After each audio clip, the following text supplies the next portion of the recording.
আসসালামু আলাইকুম। কেমন আছেন সবাই? আশা করি ভালো আছেন।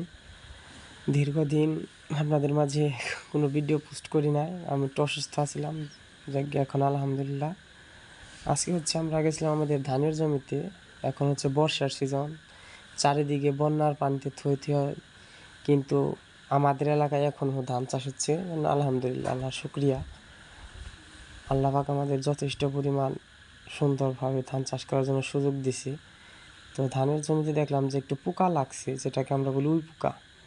এই পোকাটায় ধানের যে গাছগুলো ওগুলো গুঁড়ি থেকে কাইটা দেয়, গাছগুলো মারা যায়। দাঁত দিয়ে কাইটা দেওয়ার পর গাছগুলো মারা যায়। এবং আবার আরেকটা আছে, সেটা আপনার পাতাগুলো চুষে খেয়ে ফেলে। মানে পাতা থাকে কিন্তু রাশটা খেয়ে ফেলে। তো এই কারণে আমরা বিষ দিতেছিলাম। যে বিষগুলো আমরা ব্যবহার করলাম সেটা আমি আপনাদেরকে স্ক্রিনে আগে দেখাইছি। একটার নাম চিকল, আরেকটার নাম টাটা, যেটা আমি এখন ব্যবহার করতেছিলাম। আর এই পাতাটার নাম শিকল। তো এই নিয়মটা একটু বলি। এই জায়গায় আমি 18 লিটারের ক্যান্টিন, আমার ওইটা 18 লিটারে আমি 20 মিলি টাটা দিছি, যেটা সলিউশন, যেটা বোতল। আর একটা করে শিকল প্যাকেট দেওয়া হয়েছে, দিয়ে ভালো করে মিশিয়ে নেওয়ার পর 2টা একত্র করে মিশানোর পর পুনরায় আমরা আবার ওই ট্যাঙ্কিতে দিয়ে দিছি এবং পানি দিয়ে ওটা মিশিয়ে তারপর আমরা স্প্রে করলাম এগুলা, যাতে করে ভালোভাবে মিশিয়ে নেবেন, যাতে করে পুরোটা মিশতে পারে।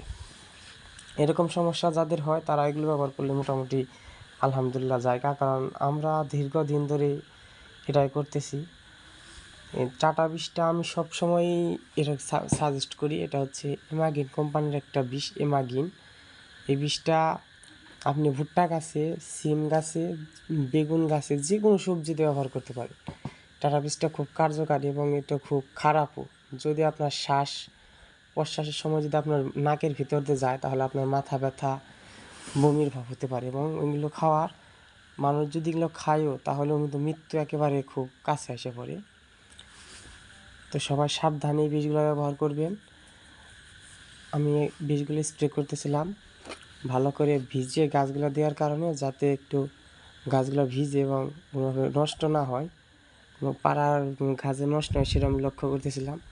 তবে সব মিলে আলহামদুলিল্লাহ আমাদের গাছগুলো খুব সুন্দর আছিল। যে আমাদের ধানগুলো লাগাইছি, এই জমির ধানগুলো আমাদের খুবই সুন্দর হয়েছে। এই জন্য আল্লাহ পাকের কাছে অশেষ শুকরিয়া, আলহামদুলিল্লাহ। এখানে আবার আমি আরেকটা ট্যাঙ্কি গুলতেছিলাম, যেহেতু আমরা 2 ট্যাঙ্কি করছিলাম।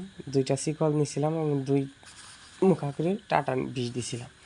বিষ দিয়ে আমি 20 ডিসিম জায়গা একেবারে কমপ্লিট করে দিছি, যাতে করে আমাদের এই ভালো করে ভেজানোর ফলে আমাদের গাছগুলোর মধ্যে একেবারে একবার ব্যবহার করানো যেন পরবর্তীতে কোনো পোকা না থাকে।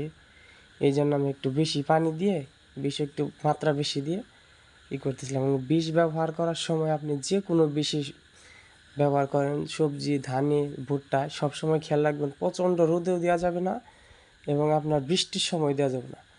আপনি বেলা 3টার সময় দিলেন বীজটা, আমি সাধারণত বিকেল টাইমে দিই, বেলা 3টার সময় দিলে সবচাইতে ভালো।